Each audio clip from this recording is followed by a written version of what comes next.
Hi guys, everyone just loves those small compact ski series, and that's exactly what Blizzard has made this season.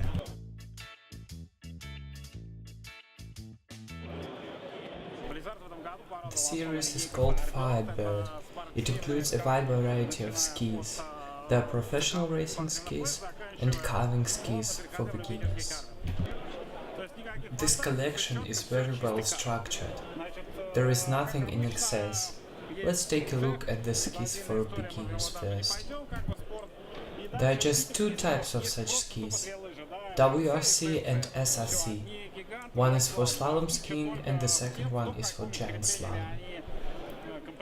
There are two skis in each category, and the only difference between them is the binding system.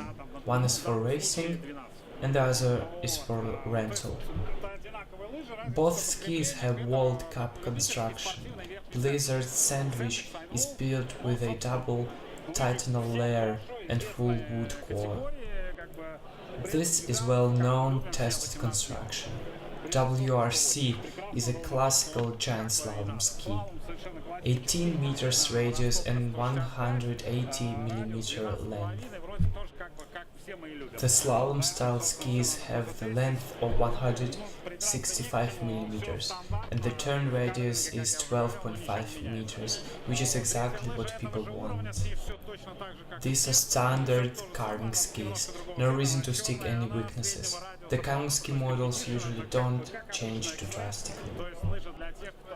There is also this black competition ski. A little bit different design here, but it's very similar to WRC and SRC. This ski is for those people who were into racing before, but now are kind of decided to retire from those higher speeds.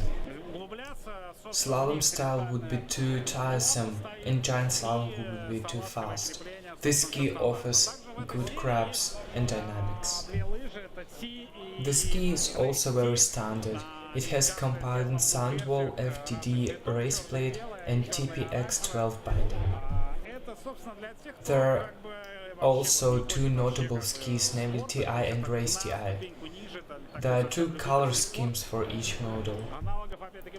These models are for people who want to stay away from big spots, for amateurs who just want to relax. There are many analogs of those. All the skis have the same turn radius and differ only by what's inside. The Race TI model has a longer race plate and the TI model has a shorter one. Basically, the Race TI model is a bit more complicated. The turn radius is 15 meters and the length is 172 mm, which is just right for amateur carving experience. If you want to know more about these or other skis, hit that like button, subscribe and don't forget to actually ski. See you in the next video.